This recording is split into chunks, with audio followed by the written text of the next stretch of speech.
हम लोग आ चुके हैं यहाँ पे।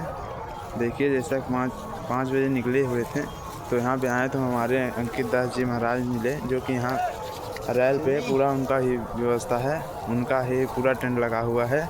यदि आप लोग आ रहे हैं तो इनके टेंट में रुकिए, आइए मिलाते हैं उनसे।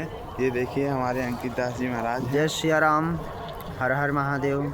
तीर्थराज प्रयाग की जय, पावन भूमि की जय, सभी संतों की जय, सभी भक्तों की जय।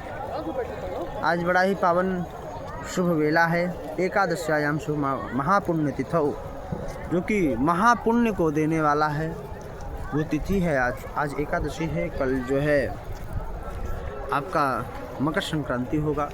तो आज एकादशी का स्नान आप सभी माँ गंगा की गोद में करिए, और माँ गंगा की गोद में एकादशी का स्नान करने के बाद दिव्य रूप से हनुमान जी महाराज का दर्शन करिए या फिर सोमेश्वर महाराज जी का दर्शन करिए।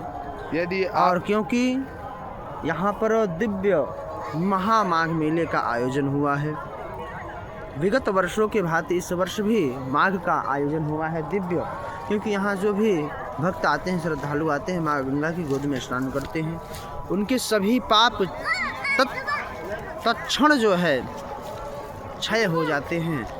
और ऐसी मान्यता है कि पहले लोगों पुराणों में बताया जाता है कि अक्षयवट वृक्ष से जो बड़े बड़े महात्मा बाहर रहते थे, कहीं अन्य क्षेत्र में रहते थे, वो आ करके जब उनका शरीर शांत होने का समय आए तो आ करके जो है अक्षयवट वृक्ष को पकड़ करके गंगा जी में छलांग लगा करके जो है अपने प्राणों को त्याग देते थे। क्योंकि यहाँ पर अगर कोई अपने प्राणों को वैसे त्यागता है तो यहाँ पे आत्महत्या का बोध नहीं होता है। इसलिए जो है महात्मा लोग जानते थे कि प्रयाग में जो शरीर को छोड़ेगा उसकी क्या गति होगी, क्या मति होगी, ये सब प्रयागराज महाराज की महिमा को जानते थे। इसलिए आप लोग भी आइए, प्रयाग में स्नान करिए, और प्रयाग में स्नान करने के बाद अपने जीवन को पुण्य के भागी बनाइए। क्योंकि जो प्रयागराज है ना, प्रयागराज हर जगह तो लगता है, किंतु प्रयागराज में हर वर्ष कुंभ का आयोजन होता है, माघ मेले का आयोजन होता है। तो आप सभी आए श्रद्धालुजन,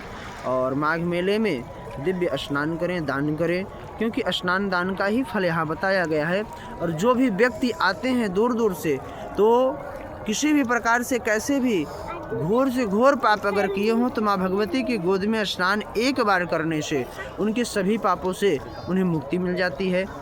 क्योंकि कहते हैं ना, भगवान सदैव निर्मल मन को अपनाते हैं। तो यहाँ पर आकर के आप सभी अपने पापों को क्षय करके अपना मन हृदय निर्मल कर लीजिए, और जब मन और हृदय निर्मल कर लेंगे तो आकर के प्रभु जी आपके मन और हृदय में विराजमान हो जाएंगे। फिर आपकी भक्ति जो है सुदृढ़ हो जाएगी, और फिर यहाँ से जाने के बाद आप केवल भक्ति भाव की चीज़ें ही करिए। क्योंकि संसार में कुछ है नहीं, मृत्यु क्या है, मृत्यु सत्य है, मृत्यु जो है सत्य है। अगर आप यहाँ आए हैं तो आपको मरना ज़रूर है, तो कम से कम इतना कुछ कर लीजिए कि हम जाएं तो कम से कम वहाँ तो दिखा सके कि आपने भेजा था तो हमने किया क्या।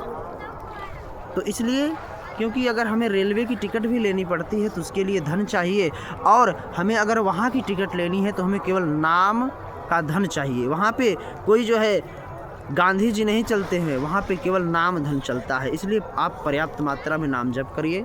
जय सिया राम, जय श्री राधे श्याम, प्रयागराज की जय हो। तो जैसा कि आप लोग देखें कि हमारे यहाँ अंकित दास जी महाराज ने आप लोग को बताया, यदि आप लोग भी आते हैं तो इन्होंने पूरा रेल पे इनका पूरा टेंडर लिए हैं, ये श्रद्धालुओं को रहने के लिए पूरी फुल व्यवस्था है।